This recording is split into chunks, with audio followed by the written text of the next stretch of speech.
Hi friends, இன்னைக்கான நாள் நமக்கான நாள் அப்படின்னு இந்த நாளை நம்ம தொடங்குவோமா?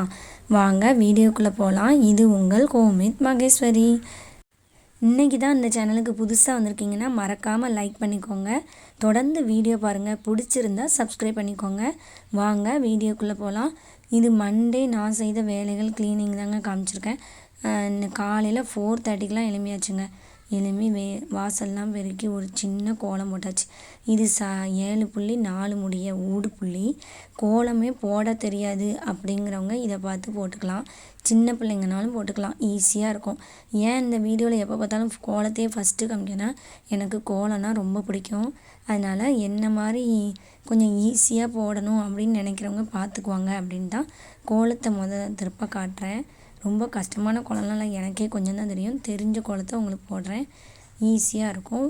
அதனால் கோலம் போடணும் விருப்பப்பட்டு உள்ளவங்க இதை தெரியலனாலும் இன்னொரு திருப்பு ரிவைண்ட் பண்ணி பார்த்துக்கோங்க. ஈஸியான கோலம் தான், ட்ரை பண்ணி பாருங்கள். பண்ணினீங்கன்னா கமெண்ட் பண்ணுங்கள் நல்லா இருக்கா இல்லையான்னு.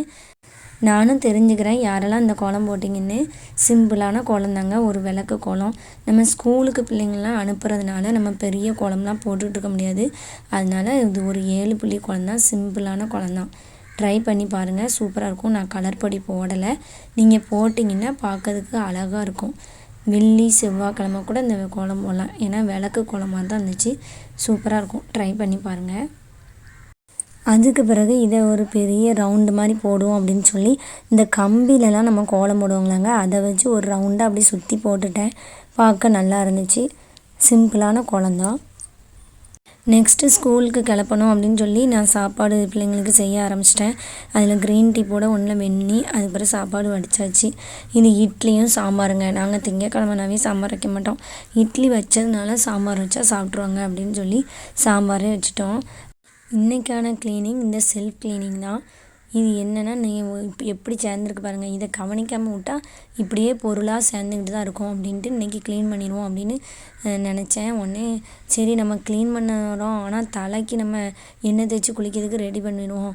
தேய்ச்சி வச்சுட்டோம்னா அது பாட்டில் இருக்கும், அதுக்கு பிறகு நம்ம க்ளீன் பண்ணிட்டு குளிச்சிக்கலாம் அப்படின்னு சொல்லிட்டு நான் ஒரு கிண்ணத்தில் தண்ணி ஊற்றி ஆயில், இந்த சின்ன கிண்ணத்தில் வெங்காயமும் மிளகும் போட்டு கொஞ்சம் ஆயிலை ஊற்றி ஹீட் பண்ணிக்கிட்டேன். எதுக்கு இப்படி ஹீட் பண்ணுறேன்னா, நம்ம டைரெக்டாக ஹீட் பண்ணோம்னா அந்த எண்ணெயோட பெனிஃபிட் வந்து முழுமையாக கிடைக்காது. அதனால் இப்போ எல்லோரும் என்ன சொல்கிறாங்கன்னா, எண்ணெயை வந்து டபுள் பாயில் மெத்தடில் தான் நம்ம ஹீட் பண்ணணும். அதுக்கு வந்து ஒரு பெரிய கிண்ணம் எடுத்துகிட்டு அதில் தண்ணி ஊற்றி, அதில் ஒரு சின்ன கிண்ணத்தில் நம்மளுக்கு தேவையான அளவு எண்ணெயை ஊற்றிக்கோங்க. எண்ணெயை ஊற்றிட்டு அதில் வெங்காயம் மிளகு போட்டிருக்கேன் நான். உங்களுக்கு நீங்கள் என்ன போட்டு தருவீங்களோ அந்த மாதிரி போட்டுக்கோங்க. இப்படி நம்ம ஆயிலை நல்லா ஹீட் பண்ணணும். ஹீட் பண்ணும் போதே கையை வச்சு பார்க்கணும் அந்த எண்ணெயில். நம்ம தாங்குகிற சூடு அளவு வந்தோடனே இறக்கிக்கலாம். இந்த மாதிரி நம்ம வாரத்துக்கு 2 முறை அந்த காலத்தில் செஞ்சாங்க. நம்மளாம் இப்போ எங்கே செய்கிறோம்? அதனால் செய்யாதவங்க கண்டிப்பாக இந்த ஆயில் பாத் எடுத்துக்கோங்க, ரொம்ப நல்லதுங்க. இப்படி தொட்டு பார்க்கும்போது சூடு தெரிஞ்சிடும். லைட்டாக சூடு இருக்கவும் ஸ்டவ் ஆஃப் பண்ணிட்டு நம்மளுக்கு ரெடி ஆகிட்டு ஆயில். உடனே நம்ம தலையை சிக்கெடுத்துக்கணும். ஆயில் எப்போதும் தேய்க்கிறதுக்கு முன்னாடி தலையை இப்படி சிக்கெடுத்துக்கோங்க. ஏன்னா நம்மளுக்கு தலைமுடி வந்து டைரெக்டாக மேலேருந்து கீழே வரைக்கும் சீவுறீங்கன்னு வச்சுக்கோங்களேன், முடி உருந்து போயிடும். ரொம்ப ஹேர் ஃபால் ஆகுது அப்படின்னீங்கன்னா இந்த மாதிரி சிக்கெடுக்கும் போதே பாதி முடி போயிடும். அதனால் எப்போதும் கீழேருந்து மேலேயே சிக்கெடுத்து போங்க, மேலேருந்து கீழேன்னு சிக்கெடுக்காதீங்க.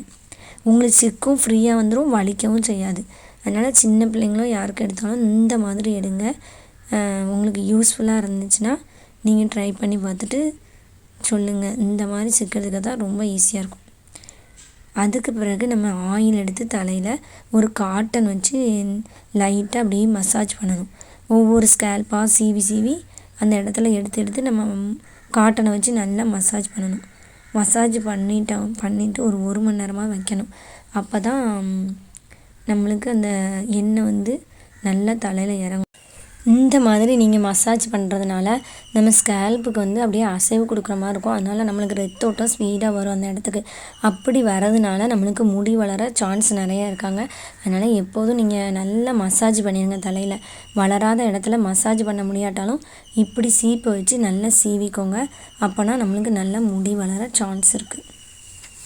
அதே நேரத்தில் நம்ம உடம்புல எந்த பிரச்சனையாக இருக்குது, உடம்பு சரியில்லை அப்படின்னு எதுவும் இருந்தாலும் நம்மளுக்கு ஹேர் ஃபால் ஆகும். அதனால் ரொம்ப ஹேர் ஃபால் ஆகிட்டுனா நீங்கள் டாக்டர்கிட்ட செக் பண்ணிக்கோங்க. லேசாக தான் இருக்குது அப்படின்னா ஆயில் பார்த்தே நம்ம எடுத்துக்கலாம். அதுக்கு தேவையான கீரை காய்கறின்னு குழந்தைங்களுக்கு நம்ம எல்லாருமே சாப்பிடலாம். அது ஹேர் ஃபால் ஆக சான்ஸ் கம்மி. அதனால் இந்த மாதிரி பண்ணிக்கோங்க. நெக்ஸ்ட்டு நான் க்ளீன் பண்ணிடுவோம் அப்படின்னு சொல்லி ஆரம்பிச்சிட்டேன்.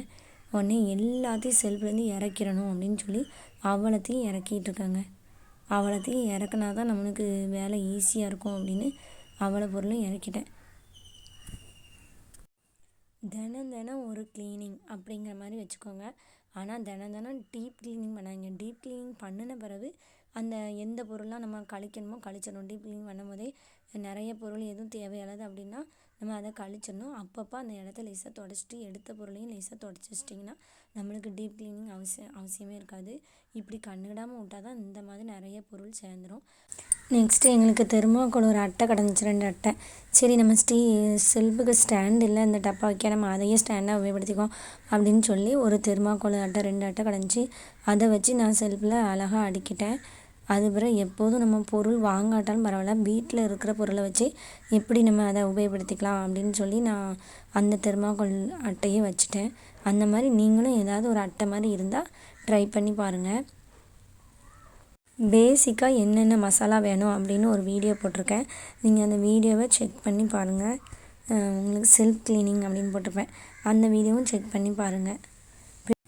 தினம் ஒரு க்ளீனிங் பண்ணணும். ஆனால் நம்ம டீப் க்ளீன் பண்ணக்கூடாது அப்படின்னு நினச்சிருக்கேன். ஏன்னா நம்ம ஒரு திருப்பு டீப் க்ளீன் பண்ணிட்டோம்னா எடுத்த பொருளை எடுத்த இடத்துல வச்சுட்டு நம்ம அதை அப்படியே லைட்டாக தொடச்சிட்டு அந்த இடத்த க்ளீன் பண்ணிட்டு இருந்தோம்னா சரியாக வந்துடும். அதுக்கப்புறம் இன்னொரு க்ளீனிங் டிப்ஸுங்க, எப்போதும் ஒரு செல்ஃபை மட்டும் க்ளீன் பண்ணுங்கள். தொடர்ந்து 2 செல்ஃபு 3 செல்ஃபுன்னு க்ளீன் பண்ணிடுறாங்க. இது க்ளீனிங் செய்யாதவங்க புதுசாக செய்கிறீங்கன்னா அதுக்கான டிப்ஸ் தான். ஏன்னா எல்லாத்தையும் நான் க்ளீன் பண்ணி எடுக்கிறதுக்கே ரொம்ப நேரம் ஆகிட்டு, இனிமேல் ஒவ்வொன்றா தான் செல்ஃபை க்ளீன் பண்ணணும் அப்படின்னு நினச்சிருக்கேன். நெக்ஸ்ட் வீடியோவில் சந்திக்கிறேன். பாசிட்டிவான வீடியோ மிஸ் பண்ணிடாமல் பாருங்கள். பாய்.